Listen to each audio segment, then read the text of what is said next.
Welcome to Soul Spirit Stories, where real-life moments of kindness, hope, and humanity come alive.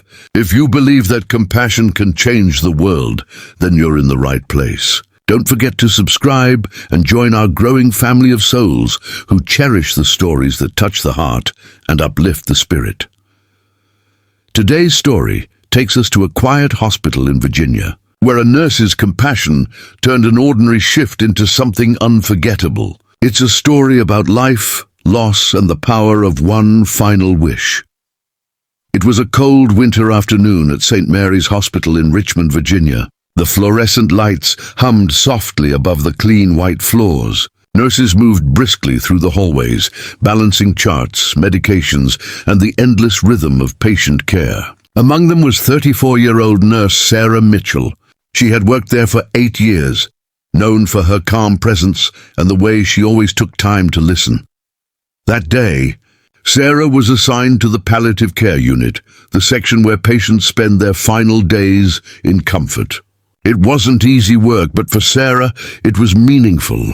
She always said that helping someone leave the world with dignity was just as important as helping someone heal. In room 312 lay an elderly man named Henry Lawson. He was 78 years old, with kind blue eyes and a gentle smile that had grown weaker with time. Henry had late-stage lung disease, and the doctors had done all they could. The prognosis was clear. He didn't have much time left. When Sarah entered his room that afternoon, Henry was staring out the window. The sunlight reflected off the glass, creating a soft golden hue over his frail frame. She smiled and greeted him. "Good afternoon, Mr. Lawson. How are you feeling today?" Henry turned his head slowly, smiled faintly, and said, "Well, Sarah, I'm still here. That's something." Sarah chuckled softly and began checking his vitals, adjusting his oxygen tube. She noticed a framed photograph on his bedside table, a younger version of Henry standing beside a red pickup truck holding a fishing rod. Beside him was a woman with a bright laugh frozen in time. "Your wife?" Sarah asked gently. "Yes," Henry replied. "That's Margaret, my girl. We were married for 52 years. She passed away 5 years ago." His voice cracked a little, and his eyes filled with quiet sadness. They sat in silence for a moment, the kind that doesn't need words. Then Henry said something that would change everything. "You know, Sarah," he whispered, "all I want is to see the ocean one more time. Margaret and I used to go to Virginia Beach every summer. We'd sit on the sand, listen to the waves, and talk about everything. I just want to feel that again. Before I go," Sarah felt her heart sink. The ocean was nearly 3 hours away, and Henry was far too weak to travel. The doctors had made it clear, even a short car ride could be too much for him. She didn't know how to respond, but she smiled softly and said, "That's a beautiful memory, Mr. Lawson."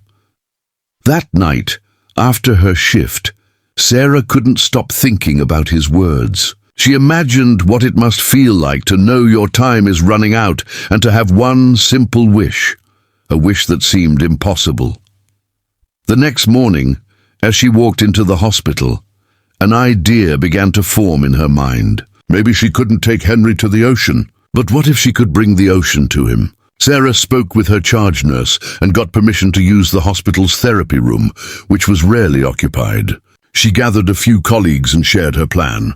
Everyone loved the idea. Over the next 2 days, they transformed the therapy room into a small, peaceful beach. They brought in a large screen and projected a live video of the waves crashing along Virginia Beach. The sound of seagulls and the gentle hum of the ocean filled the room. A local garden center donated bags of sand, which they carefully spread across the floor. They even borrowed a few seashells and beach chairs to complete the scene. Sarah went to the hospital gift shop and bought a small fan to simulate the ocean breeze. Finally, she borrowed a few beach-scented candles that smelled faintly of salt and coconut. When everything was ready, Sarah went to Henry's room. She smiled and said, "Mr. Lawson, would you like to go somewhere special today?" Henry looked puzzled but curious. "Special? Where could I possibly go?" "You'll see," Sarah replied with a wink. With the help of 2 other nurses, they wheeled Henry down the hall and into the therapy room. As soon as he crossed the doorway, his eyes widened. His lips trembled as he took in the sight, the screen showing waves rolling onto the sand, the sound of the ocean echoing softly, the faint smell of salt in the air. He whispered, "You brought the ocean to me." Sarah smiled and said softly, "I couldn't take you there, so I thought maybe it could come here." They placed his wheelchair near the shoreline and handed him a seashell. Henry held it close, closing his eyes as the sound of the waves washed over him. For the first time in weeks, he smiled, a real peaceful smile. He stayed there for nearly an hour, watching the waves, listening, remembering. Tears rolled down his cheeks as he whispered his wife's name. Sarah stood quietly in the corner, trying to hold back her own tears. Before they returned him to his room, Henry looked up at her and said, "Sarah, you have no idea what this means to me. I feel like I saw her again. Thank you for giving me that." That night, Henry passed away peacefully in his sleep. The nurse on duty said he looked calm, almost as if he had drifted away with the tide. When Sarah came in the next morning and heard the news, she sat quietly by his empty bed. She looked at the photo of him and Margaret and smiled softly. In her heart, she knew that in some small way she had helped him find peace. A few days later, Henry's daughter visited the hospital. She found Sarah and hugged her tightly. With tears in her eyes, she said, "Dad told me what you did. He said he saw Mom at the beach again. Thank you for giving him that moment." Sarah never forgot that day. And from then on, she made it her mission to ask every patient one simple question. If you could have one last wish, what would it be? Because sometimes healing isn't about medicine. It's about love, compassion, and the courage to care deeply, even when there's nothing left to cure. Stories like this remind us that one act of kindness can echo far beyond the moment. It can touch souls, heal hearts, and leave ripples that last forever. If this story touched your heart, please give it a like. Share it with someone who believes in the power of humanity, and subscribe to Soul Spirit Stories for more true tales that awaken the spirit. Thank you for listening, and remember, no act of love is ever wasted.